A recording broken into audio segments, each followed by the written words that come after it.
From Nebraska to Ohio, Minnesota to Missouri, and everywhere in between, the Corn Belt consists of the area of the United States that has been dominated by farming and agriculture since the 1850s. But in 2019, the Corn Belt has been clobbered with relentless rain and widespread flooding. Historically speaking, this is the worst spring that we've had. The entire Ag Belt averaged over 2 feet of rain and melted snow from February to July, the wettest such stretch since 1993, and the second wettest on record.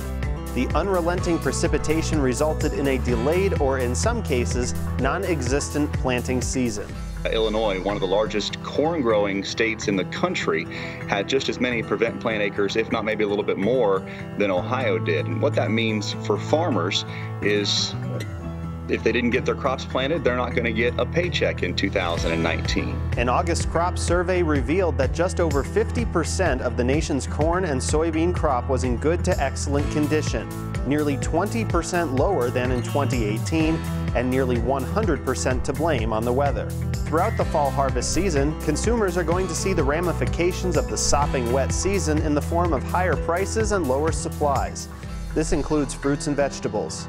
Peach and apple growers have told me that because it was so wet during a main part of the pollination season, they might have had only one apple or one peach on an entire tree throughout the whole farm. And so obviously there's a supply and demand portion there as well, to where if the fruits and veggies did not get produced in a high quantity as they usually are, the price is going to go up. In the longer term, corn and soybeans grown across the heartland largely go to feeding livestock.